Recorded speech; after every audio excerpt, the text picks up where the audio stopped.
Are we as far along as Satoshi Nakamoto thought we would be at this point? Bitcoin is kind of a binary outcome. Either it works tremendously well or it probably doesn't work very much at all. It eventually stagnates and dies. But I do think in 7 years, so Satoshi's 20-year mark, I do think Bitcoin could be another 10x here in terms of market capitalization, transaction volumes, overall adoption. I don't think another order of magnitude would be off the table in that time frame, and I think that'd be considered very successful for that time frame. Lyn Alden, a celebrated macro analyst and investment strategist, stands out as one of the most enthusiastic proponents of Bitcoin. In her recent interview with CryptoNews, Alden shares her perspectives on the short and long-term future of Bitcoin. She anticipates substantial growth, predicting that within the next 7 years, Bitcoin's market capitalization, trading volumes, and adoption could potentially multiply by at least tenfold. Alden underscores the global trend toward the eventual transition away from the current debt-based monetary system, recognizing the need for a more robust alternative.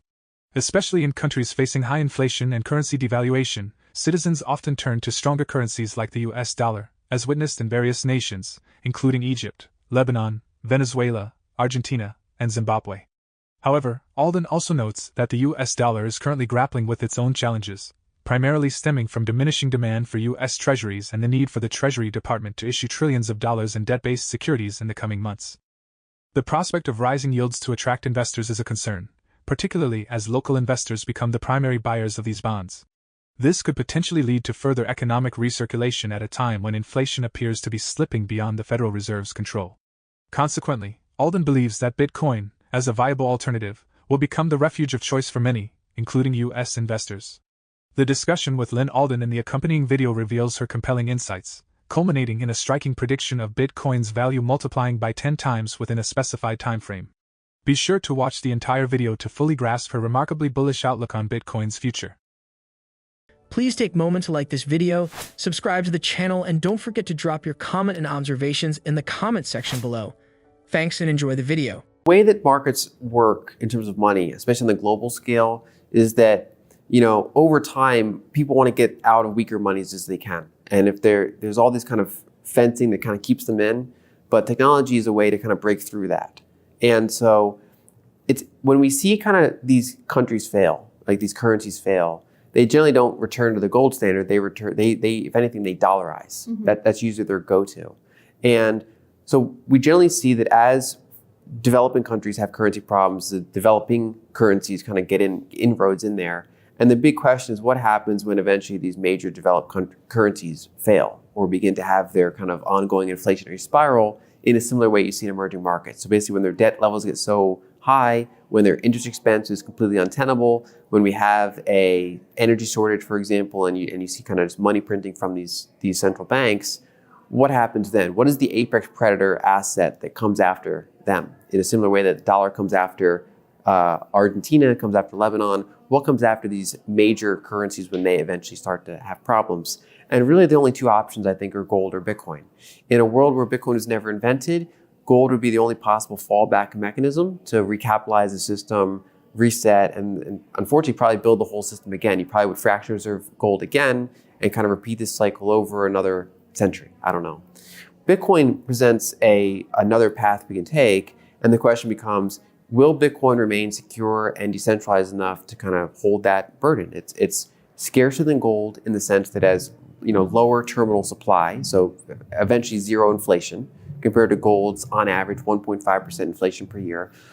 Bitcoin is also portable, so you can bring it around the world with you. You can memorize 12 words, and you can bring all of your Bitcoin with you. Whereas if you try to bring dollars or gold through an airport, you're going to be pretty restricted in how much you can legally bring through and practically bring through. And so that portability and that extra scarceness gives it a really powerful advantage. But of course, it is reliant on the global telecommunication system. It is reliant on being able to survive against potential attacks or bugs. And so it's, we're still less than 15 years into Bitcoin's existence. And I think every kind of cycle it goes through is another test to see how resilient it is. And to the extent that if Bitcoin does not break, if Bitcoin cannot be captured or defeated in some way, I would expect it to continue capturing market share. And then should whatever reason it fail, gold is still a fallback option. It's something that, the power goes out, and you have gold, you still have your own bearer asset money. So I still think gold has a role even in a Bitcoin future. And the main question between gold or Bitcoin comes down to, can someone figure out, can nation states break Bitcoin? Can someone try to find a way to break Bitcoin? Will Bitcoin ever fall from its own incentive structure? Like, will it ever kind of centralize in a way that damages it? And if not, I think it continues taking market share. In a world where Bitcoin is successful, large institutions are going to own chunks of it. That's eventually even central banks would own significant. We have a Bitcoin standard. Exactly, and so over time, I think it's one of those things. If any one entity were to own, say, 20% of Bitcoin, I'd find that very concerning, because if there were kind of attempts at forks and things like that, they'd have a lot of pricing power to help determine which fork can win. But if an entity has a few percentage of the Bitcoin network, I don't view that as an attack on Bitcoin. In general, an asset that is, the scarcer an asset is and the faster it can be withdrawn, the harder it is to build large paper markets over it, right? So one of the challenges with gold is that as scarce and attractive as it is, the portability is limiting, the divisibility, the verification is limiting. And so historically what happens is people want to hold their gold in vaults, and then it gets fraction reserved and rehypothecated. And that eventually breaks after decades. Eventually entities like China or India just kind of keep taking the gold, and eventually things break. Yeah. But that's like usually a multi-decade process. Whereas if you have something like Bitcoin that can be withdrawn quicker, every 10 minutes on average, the entire network is audited by the node network. You can bring Bitcoin out. It grows more slowly. It has zero terminal inflation. That shrugs off attempts at rehypothecation and fractional reserve more quickly. The cycle's years instead of decades. According to Lyn Alden, the transition to a more secure Bitcoin standard can only be halted if someone manages to undermine the network's fundamental principles. However, it's widely acknowledged that this is a near impossible task. Alden also expresses concern about the influence of mining pools, but the risk associated with any rogue actions by a participant would likely be short-lived. Miners can easily redirect their hashing power to a different pool to restore stability. As a dedicated Bitcoin investor and enthusiast, Alden emphasizes the importance of diversifying the distribution of hash rate and mining activities across various regions to prevent concentration. This concern is evident, considering the significant impact of the Chinese mining ban, which was relatively short-lived. Currently, North America has assumed a dominant position, underscoring the need for a more globally distributed hash rate. In the course of the discussion, Alden is asked about Bitcoin's present performance and its alignment with Satoshi Nakamoto's vision. In February 2010, Satoshi, Bitcoin's creator, stated that in 20 years, there would either be substantial transaction volumes or none at all.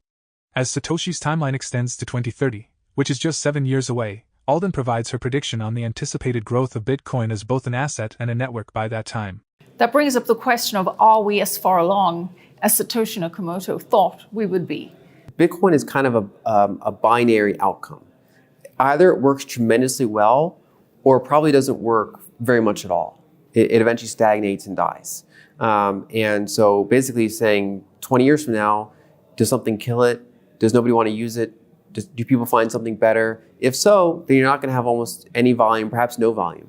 On the other hand, if Bitcoin continues to be successful, the volumes could be tremendous, and the Bitcoin will be prospering in that regard. So at the 14-year mark into that, 14 years since Bitcoin's inception, 13 years since he said that, the Bitcoin network does process trillions of dollars worth of Bitcoin transaction volume. Now, a lot of that is moving between exchanges. A lot of that is people choosing to pull that into their own cold storage. Basically, you still have a lot of overall volume. It's not really yet for medium exchange purposes, but I think that's normal in this kind of early period of adoption where the price keeps going up, where there's capital gains taxes on any sale you might have. People have a natural tendency to hoard it and use it as that savings. But I think the fact that, if you were to go back to 2010 and say, this network's worth $500 billion, the current temporary Speaker of the House hosts the Bitcoin white paper on his website. He's actually a Bitcoin fan. Mm-hmm. We've had multiple presidential candidates talk about Bitcoin. Yeah. We have a nation that has adopted it as its second legal tender along with the dollar. Right. And they have their own Bitcoin office. You have, the Kingdom of Bhutan was mining Bitcoin. We have some of the Middle Eastern countries getting into Bitcoin mining. We have trillions of dollars in transaction volume. Now, so I do think that we're actually quite far along in that whole vision. And when I picture 7 years from now, so Satoshi's 20-year mark, I do expect we'll be further along. But when you kind of compare where the Bitcoin network is now, where it can go, or what the competition is, when we look at Fedwire, so the Federal Reserve's base settlement system, that settles, and this is not a typo, $1 quadrillion of settlement volumes per year. It was 1.06 quadrillion. That's 1,000 trillions in gross settlement volume. So these numbers can reach extraordinarily high levels. Basically what Bitcoin is a decentralized open source Fedwire for the world. And so right now it's still tiny compared to the biggest ledger, which is the dollar system, the Fedwire system, the Eurodollar system built around that system. That's by far the biggest network. Bitcoin is nowhere near getting to that. And I think even in 7 years, it'll still be probably not in the same ballpark as the dollar system. But I do think in 7 years, so Satoshi's 20-year mark, I do think Bitcoin could be another 10x here in terms of market capitalization, transaction volumes, overall adoption. I don't think another order of magnitude would be off the table in that time frame, and I think that'd be considered very successful for that time frame. We'd love to hear your thoughts on Lyn Alden's Bitcoin predictions. Feel free to share your comments in the section below. In the conversation with Corey, Alden also touches upon her perspective on the U.S. economy, particularly in light of recent reports suggesting that the Fed funds rate could reach as high as 7% in 2024. According to Alden, the Federal Reserve might announce 1 or 2 additional 25 basis point rate hikes, but they won't make any drastic moves until they assess the impact of previous rate hikes on the economy. Alden foresees a combination of recession and stagflation within the United States economy in the next 6 months. She believes that certain areas will grapple with persistent inflation, and sectors like commercial real estate and small businesses will bear the brunt of the consequences. However, Alden predicts that the recession won't be as severe as some in the past, resembling the 2001 recession. GDP won't experience a significant drop, and unemployment will only see a modest increase compared to more pronounced economic downturns. Looking ahead, during the 2024 to 2025 liquidity cycle, Alden envisions a substantial improvement in both economic and market conditions. As per this esteemed analyst, this is the opportune time to invest in assets like Bitcoin. That concludes Lyn Alden's bold prediction of Bitcoin's value multiplying tenfold by 2030. For more Daily Dose Crypto news, check out these 2 awesome videos on your screen. Click now and we will see you on the next video.